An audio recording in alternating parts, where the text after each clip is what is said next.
এনে কিয় হয় যাক আমি আটাইতকৈ বেছি গুৰুত্ব দিওঁ, সন্মান কৰোঁ, কেয়াৰ কৰোঁ, সিয়ে আমাক গুৰুত্ব নিদিয়ে, সিয়ে আমাক সন্মান নকৰে, আমাৰ কেয়াৰ নলয়। যিজন মানুহৰ মান মৰ্যাদা আছে তেওঁ মৰাৰ পাছতো মানুহৰ অন্তৰত সদায় জীয়াই থাকে, আৰু যিজন মানুহৰ মান মৰ্যাদা নাই, সন্মান নাই, তেওঁ জীয়াই থাকে যদিও মৰি যোৱাৰ দৰে হয়, তেওঁৰ সকলো শেষ হৈ যায়। আজি আমি এনেকুৱা কিছুমান কথা আলোচনা কৰিম যিবিলাক কথা আপুনি আপোনাৰ জীৱনত মানি চলিলে আপোনাক সকলোৱে সন্মান কৰিব আৰু কোনেও আপোনাক অপমান কৰিবই নোৱাৰে। Number 1, give instant reply. যেতিয়া আপোনাক কোনোবাই প্ৰথমবাৰৰ বাবে অপমান কৰে, আপোনাক ঠাট্টা মস্কৰা কৰে, তেনেহ'লে আপুনি তেওঁক প্ৰথমবাৰতে তেনে কৰিবলৈ মানা কৰক। যেতিয়া আপোনাক কোনোবাই প্ৰথমবাৰৰ বাবে আপোনাৰ সন্মুখতে অপমান কৰে বা ঠাট্টা মস্কৰা কৰে আৰু আপুনি তেওঁক একো নকৈ মনে মনে থাকে, তেতিয়া সেই মানুহজনৰ আপোনাক অপমান কৰাৰ সাহস আৰু বেছি বাঢ়ি যায় আৰু ভৱিষ্যতে তেওঁ আপোনাক বাৰে বাৰে ঠাট্টা মস্কৰা বা অপমান কৰিবলৈ লয়। আপুনি আৰম্ভণিতে কোনো কাজিয়া নোহোৱাকৈ এইবিলাক বন্ধ কৰিব পাৰে, কিন্তু যেতিয়া আপুনি আপোনাক বাৰে বাৰে অপমান কৰাৰ পাছতো সহ্য কৰি লয়, তেতিয়া এনেকুৱা এটা সময় আহে য'ত আপুনি আৰু বেছি সহ্য কৰিব নোৱাৰা হয় আৰু আপুনি সেই মানুহজনৰ সৈতে কাজিয়া কৰিব লগা হয়, কিন্তু তেতিয়ালৈকে আপোনাৰ মান সন্মান অলৰেডি শেষ হৈ যায়। সেয়েহে পাছলৈ যাতে এইবিলাকে কাজিয়া ৰূপ নলয়, আপুনি প্ৰথমবাৰতে ভালকৈ তেওঁক বুজাই দিয়ক। তেতিয়া তেওঁ দ্বিতীয়বাৰ আপোনাক অপমানো নকৰে আৰু আপোনাৰ সন্মানো নাযায়। যিজন মানুহে নিজকে ৰেচপেক্ট কৰিব জানে তেওঁক সকলোৱে ৰেচপেক্ট কৰে, আৰু যিজন মানুহে নিজকে ৰেচপেক্ট কৰিব নাজানে তেওঁক কোনেও ৰেচপেক্ট নকৰে। নম্বৰ 2, ডণ্ট অভাৰ ভেলু পিপল। কেতিয়াও কাকো প্ৰয়োজনতকৈ বেছি ভেলু নিদিব। যেতিয়া আপুনি কাৰোবাক নিজতকৈ বেছি, নিজৰ মান মৰ্যাদাতকৈ বেছি আৰু নিজৰ জীৱনতকৈ বেছি ভেলু দিয়ে, তেতিয়া সেই মানুহজনৰ ওচৰত আপোনাৰে ভেলু কম হৈ যায়। নাজানো মানুহৰ মনবিলাক কিয় এনেকুৱা। আপুনি যেতিয়া কাৰোবাক নিজতকৈ বেছি ভেলু দিয়ে, আপোনাৰ ভেলু সেই মানুহজনৰ ওচৰত বেছি হ'ব লাগে, কিন্তু এনে নহয়, আপোনাৰ ভেলু সেই মানুহজনৰ ওচৰত কমহে হয়। মই এইটো কোৱা নাই যে আপুনি কাকো ভেলু দিব নালাগে, কিন্তু কাকো ইমানো বেছি ভেলু নিদিব যে তেওঁ আপোনাক সৰু বুলি ভাবিবলৈ লয়। সেয়েহে ভেলু তেওঁক দিয়ক যিয়ে আপোনাক ভেলু দিব জানে, সন্মান তেওঁক কৰক যিয়ে আপোনাক সন্মান কৰিব জানে।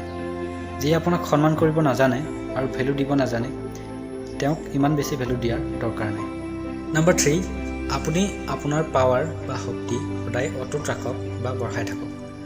আপুনি আপোনাৰ শৰীৰ, মন আৰু ধনৰ শক্তি সদায় অটুট ৰাখক বা বঢ়াই থাকক। এইটো এটা চিৰন্তন সত্য কথা যে যাৰ ওচৰত পাৱাৰ আছে বা শক্তি আছে, ধন আছে আৰু জ্ঞান আছে, মানুহে তেওঁকহে সন্মান কৰে। মই এইটো কোৱা নাই যে আপোনাৰ ওচৰত ধন থাকিলেই আপোনাক সকলোৱে সন্মান কৰিব, নহয়। আপোনাৰ শৰীৰ, মন আৰু ধন সকলো ফালৰ পৰাই শক্তিশালী হ'ব লাগিব। আপুনি আপোনাৰ মনটোক ইমানেই শক্তিশালী কৰক যে আপোনাক কোনোবাই কিবা ক'লেও আপুনি অতি সোনকালে প্ৰভাৱিত নহয়, আৰু আপোনাক কোনোবাই বেয়াকৈ ক'লেও আপুনি তেওঁক খং নকৰি বহুত ভালকৈ উত্তৰ দিব পাৰে। আপুনি আপোনাৰ শৰীৰটোক ইমানেই শক্তিশালী কৰক যাতে আপোনাক কোনোবাই বেয়া ব্যৱহাৰ কৰাৰ আগতে 10 বাৰ ভাবিব লগা হয়।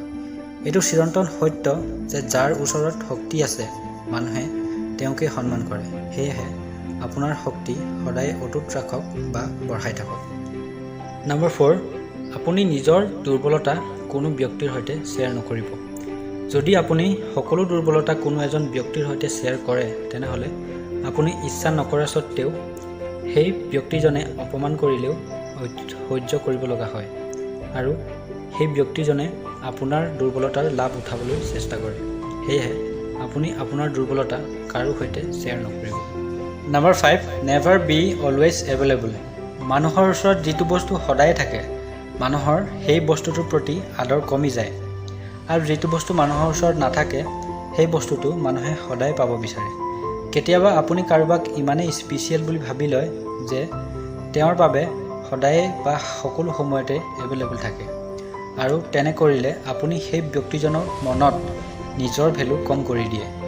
যদি সেই ব্যক্তিজনৰ বাস্তৱত আপোনাৰ দৰকাৰ হয়, আপুনি তেওঁৰ কাষত থাকক, তেওঁৰ সহায় কৰক, কিন্তু কেতিয়াও কাকো ইমানো বেছি ভেলু নিদিব যেন আপোনাৰ জীৱনত তেওঁতকৈ স্পেচিয়েল আৰু কোনোৱে নাই, আৰু তেওঁ যেতিয়াই আপোনাক বিচাৰে আপুনি তেওঁৰ বাবে এভেইলেবল থাকে। এনেকুৱা ভুল কেতিয়াও নকৰিব। লাগিলে তেওঁ আপোনাৰ বন্ধু হওক বা বান্ধৱী হওক, আপোনাৰ পৰিবাৰ হওক বা আপুনি তেওঁক যিমানেই প্ৰেম নকৰক, কাৰো বাবে আপুনি নিজকে সকলো সময়তে এভেইলেবল নকৰিব। এই 5টা কথা যদি আপুনি সদায় ফ'ল' কৰি যায়, তেনেহ'লে কোনেও আপোনাক অপমান কৰিব নোৱাৰে। কাৰো সাহসে নহয় যে আপোনাক কোনোবাই অপমান কৰিব বা ঠাট্টা মস্কৰা কৰিব পাৰিব। সেয়েহে এই 5টা কথা আপুনি সদায় মনত ৰাখিব। তো আজিৰ ভিডিঅ'টো ইমানেই। আশা কৰিছোঁ ভিডিঅ'টো চাই ভাল পালে। পুনৰ লগ পাম এটি নতুন ভিডিঅ'ৰ সৈতে। তেতিয়ালৈকে stay positive and stay motivated.